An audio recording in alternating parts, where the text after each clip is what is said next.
In the summer of 1381, England stood on the brink of upheaval. 30 years earlier, the Black Death had swept through the land and taken nearly half of everyone. Labour was scarce, wages should have risen, but the lords, they clung to the old ways. They passed the Statute of Labourers, locking wages low, and then came the taxes. One poll tax, then another, then a third, all to pay for a war that never seemed to end. The common people had had enough. On the 30th of May, in a quiet Essex village called Fobbing, a royal commissioner named John Bampton rode in to collect the latest tax. The villagers were ready for him. Thomas Baker stepped forward and said simply, "We have already paid." Resistance flared. Officials were attacked with bows and arrows. Within days, the whole of Essex was alight. Manorial records, tax rolls thrown onto the fires. The spark had been lit. In Kent, the same fire caught. On the 6th of June, rebels stormed Rochester Castle and freed the prisoners, including a radical priest named John Ball. 2 days later, at Maidstone, they chose their leader, a Tyler, a former soldier, a man called Wat Tyler. With Tyler rode John Ball, and Ball's words burned hotter than any torch. When Adam delved and Eve span, who was then the gentleman? Equality, an end to serfdom, fair wages, and the removal of the king's corrupt councillors. That was the demand. From Essex and Kent they came, thousands of them. Some said 60,000. Peasants, artisans, soldiers, even lesser gentry, marching under a grey June sky, armed with longbows, bills, staffs and axes, heading for London. They passed through Canterbury. They burned more records. They destroyed the property of those who had grown rich on their backs. By the 12th of June, the great host gathered on Blackheath, just south of the city. And there, John Ball stood before them and preached liberty under God. Quiet, tense, inside the Tower of London.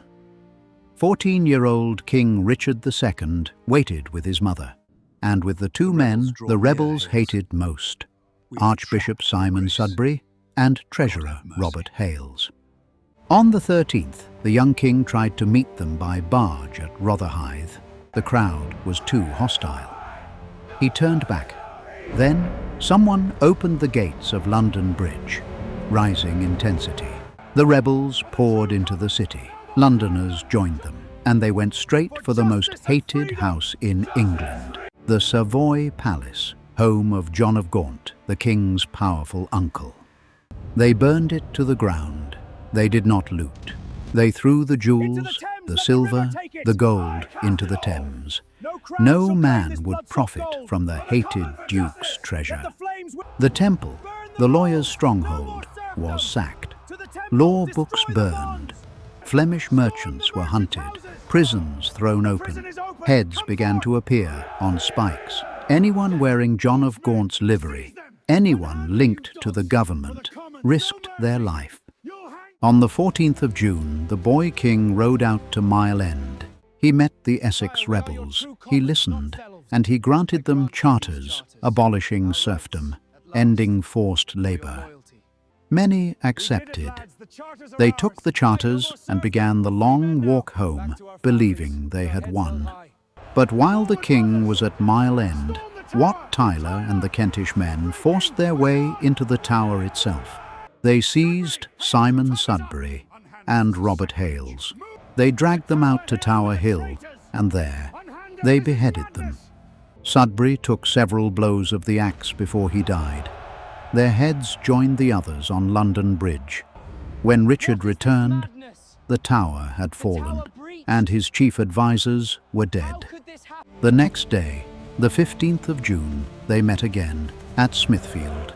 Wat Tyler rode forward alone to speak with the king. His demands had grown. No more lords except the king himself. The wealth of the church given to the poor. True equality for every man. An argument broke out. Tyler is said to have drawn a dagger or spoken with insolence. William Walworth, the Lord Mayor of London, struck him. A royal squire finished the blow. Wat Tyler fell, mortally wounded. The rebel ranks roared, weapons rose, and then, in that single, impossible moment, the 14-year-old king spurred his horse forward, alone, into the mass of angry men. He raised his voice. "I am your captain and your king. Follow me into the fields, and I will grant your demands." Amazed, they followed him. The crisis in London was over. Tyler's head was cut off and raised on a pole. The leader was dead. And once the rebels had dispersed, Richard revoked every charter he had given. Serfs you were, and serfs you remain. The government struck back hard. In East Anglia, Bishop Henry Despenser of Norwich crushed the remaining risings. Hundreds were hanged, drawn, quartered.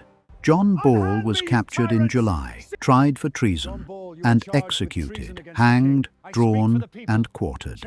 By November, the revolt was finished. The poll tax was abandoned. Serfdom did not end overnight, but the old bonds began to loosen. In the years that followed, lords had no choice. Labour was still scarce. Wages rose. The common people had shown their power. They had marched on London. They had spoken to a king. They had made the realm tremble. And though the rising was crushed, nothing in England was ever quite the same again. If you enjoyed this AI Reconstruction documentary, consider subscribing for more cinematic stories from history every week. And if there's another historical event you'd like us to reconstruct, let us know in the comments below. Until next time, thank you for watching.